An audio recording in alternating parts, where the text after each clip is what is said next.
Lady Harwich's daughters laughed first. Their mother had said something behind her fan, the kind of remark that requires no raised voice, only the right audience, and its object was the woman standing alone by the far wall of the Pemberton ballroom, in a pale gray gown years behind the fashion. Miss Cecily Vane did not look at them. She looked at the musicians. "I am the Duke of Ashfern. They called me the most desired duke in England, a title I neither sought nor welcomed. Cold, they said. Forbidding. A man who could silence a ballroom simply by entering it. All of these I will own without argument.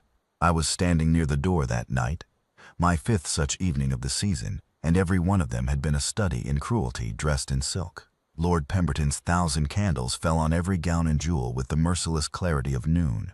A room built to expose, not to flatter, and it did its work on those who had come without armor. Cecily Vane had no armor.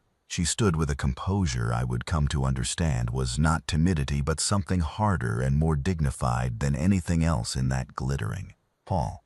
Within the hour the room wounded her again. Young Brentwood started toward her. I thought briefly that here was a man with sense, only to veer away at the last instant, redirected by a whisper from his companion toward a prettier, wealthier prospect. Cecily watched him go. She did not blush. She did not press her lips together in the way that signals wounded pride. She looked again at the musicians and almost imperceptibly let out a breath. I knew that breath. I had taken it myself in rooms like this, before I became a man who no longer had to. I cannot tell you the exact moment she became the only person in the room to me. I can tell you that I never afterward stopped watching her. That night I asked my valet Holcroft about her, for he kept society's gossip organized in his memory like a well-managed ledger. "They call her the hopeless spinster, Your Grace," he said, laying out my coat with great care, as though the words required an apology. 32, and never once asked for. "They call me a great many things as well, Holcroft," I said. "I have not found them reliable."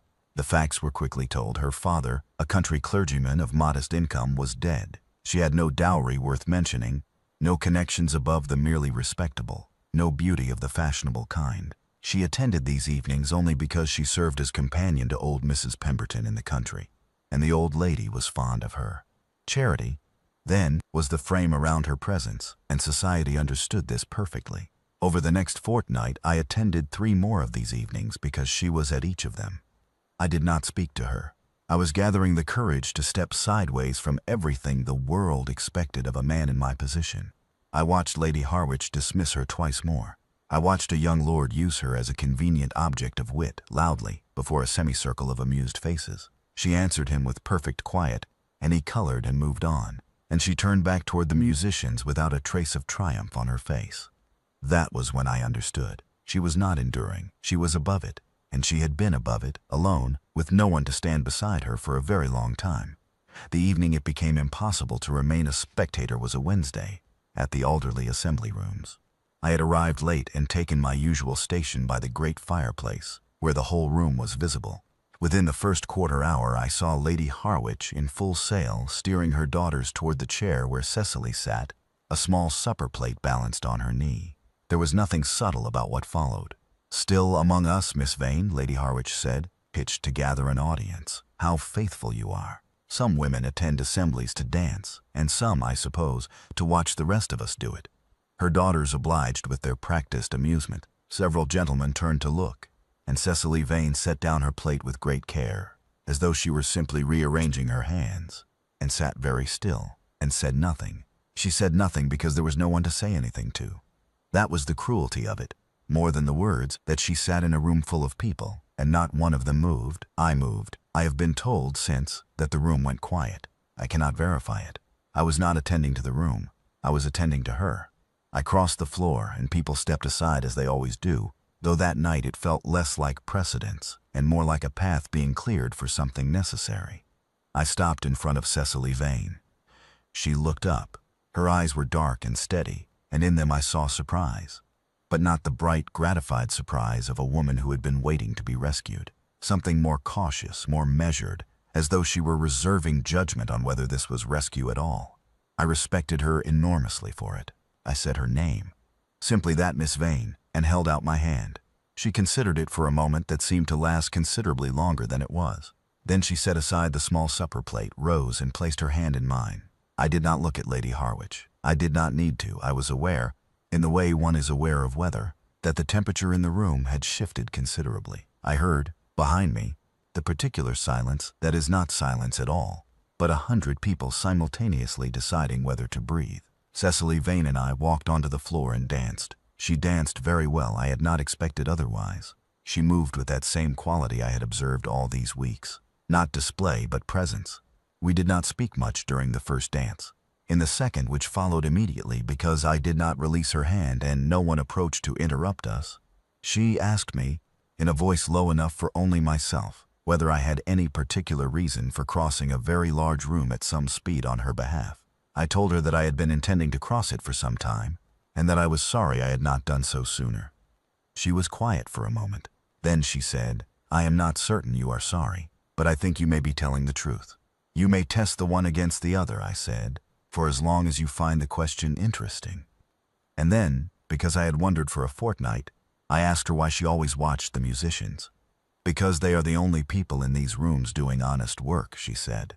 The turn of the dance brought her closer, and her eyes came up to mine. Until this evening, I had begun to think they were the only honest people in them at all. I was, from that evening forward, entirely hers. I called at Mrs. Pemberton's the following Tuesday, and the old lady received me with the open delight of a general whose most overlooked soldier has, finally, been decorated. Cecily poured the tea herself, and when Mrs. Pemberton contrived, with all the subtlety of cavalry, to be needed elsewhere, Cecily set down the pot and looked at me directly. "Your Grace, I must ask you plainly, if this is amusement, it is a costly kind, and I am the one who will pay for it when it ends." "It is not amusement," I said, "and it does not end, not by my hand." She studied me the way she had studied that crowded room, without flinching, without hope's interference, and then she nodded once, as though entering the fact into a ledger of her own. "Then you may call again," she said, and poured my tea, and her hand did not tremble at all. Mine, I confess, was less steady. I called again. There was a walk in the grounds of Ashburn, my estate in the north, which she visited with proper accompaniment and looked at with eyes that took in everything, without performing admiration. There was an afternoon in my library, where she pulled down a volume of Herodotus I had thought no one but myself had ever opened, and argued with me about it until the candles wanted trimming, and I realized I had laughed 3 times in an hour, which Holcroft later informed me was a record of some years' standing. And there was the garden. We were walking the yew alley when she paused before the old sundial and said the house was beautiful but spoke of absence, that a place learns its master the way a wife learns a husband, and Ashburn had plainly been given too little of mine to learn. She meant nothing by the word. She was looking at the sundial. But she had called me husband. I have been called many things in my life: cold, forbidding, the great prize of England, and the finest thing I have ever been called came quietly, in a garden, from a woman who did not yet know what the word would mean to us both. The whole of my life turned on it. I said, "Then teach me, Cecily." "Be the one who teaches me." She turned. She understood. Her answer was very simple, and it was yes. The banns were read. We were married in October, when the Ashburn grounds had turned gold, and Mrs. Pemberton wept happily through the whole of the service, and Holcroft permitted himself, I am reliably informed, the first smile of his professional career. Lady Harwich, I understand, had a great deal to say about it. I did not hear any of it. I was occupied.